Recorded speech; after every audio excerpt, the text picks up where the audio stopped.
Bonjour à tous et à toutes et bienvenue dans cette nouvelle vidéo où je vais partager avec vous comment j'ai fabriqué un bureau double en bois pour mes enfants avec du rangement intégré pour ranger les papiers, les feutres et tout ce qui concerne les travaux manuels. Pour cette réalisation, j'ai choisi d'opter pour du contreplaqué. J'ai pris une grande planche de contreplaqué de 15 mm d'épaisseur que j'ai coupée en deux pour pouvoir la transporter dans mon véhicule. Après plusieurs essais, j'ai fini par dessiner ce croquis qui respecte le design que je voulais faire et qui me semble simple à fabriquer. Je reporte les mesures et les formes sur mes planches de contreplaqué. Voici la forme du profil de la table une fois dessinée. La partie restante servira à faire l'autre côté. Je découpe les formes dessinées à l'aide de ma scie circulaire pour les découpes droites et avec la scie sauteuse pour les découpes sinueuses. Si vous n'avez pas de scie et que vous souhaitez vous équiper pour ce projet, sachez qu'une scie sauteuse peut faire toutes les découpes que j'ai réalisées pour ce projet. Je donne un coup de ponçage à ma forme découpée, puis je la reporte sur ma planche pour avoir un deuxième côté avec exactement les mêmes dimensions et la même forme. Après ça, je découpe le reste des planches qui vont constituer la structure de la table. Je lui donne cette forme qui va permettre d'avoir un écart et ainsi éviter de se passer les doigts accidentellement en fermant le plateau. Une fois cette étape terminée, voici les pièces qui vont constituer le cadre de la table. J'assemble les pièces entre elles avec de la colle à bois et des vis. Je préperce les trous des vis pour éviter à mon bois d'éclater et j'assemble le tout en veillant à ce que mes pièces soient bien perpendiculaires les unes aux autres. Une fois fini, on commence à mieux apercevoir la structure. Donc, je vais passer au plateau inférieur de la table que je dessine sur l'autre morceau de ma planche de contreplaqué et que je découpe à l'aide de ma scie circulaire. Je donne un léger coup de ponçage sur les rebords de ma planche découpée, puis je l'insère dans le cadre. Je vous avoue que j'ai eu un peu de mal car c'était calculé vraiment au millimètre près, mais avec un peu de patience et un bon maillet, j'ai réussi à bien la positionner. Je termine son installation en la vissant au cadre tout autour, ce qui procure à l'ensemble une bonne robustesse.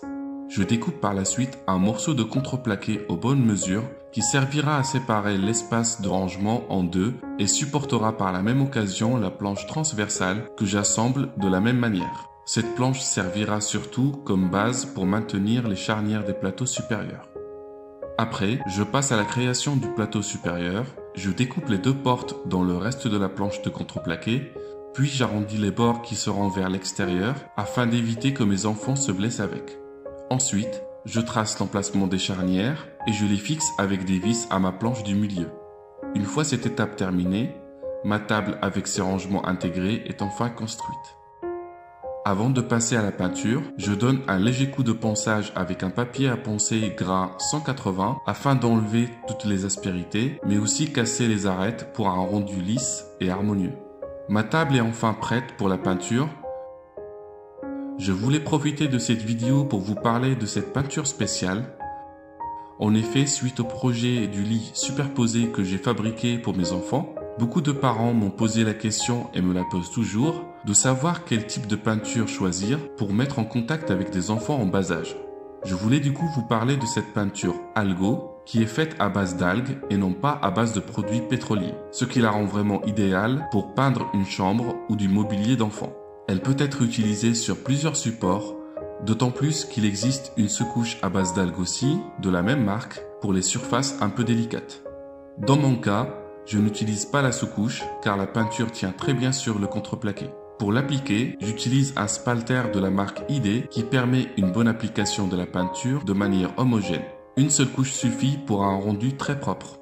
Si vous trouvez que la peinture est trop épaisse et que vous avez du mal à bien l'appliquer, vous pouvez la diluer dans 5% d'eau, ce qui va lui donner plus de fluidité tout en gardant ses caractéristiques.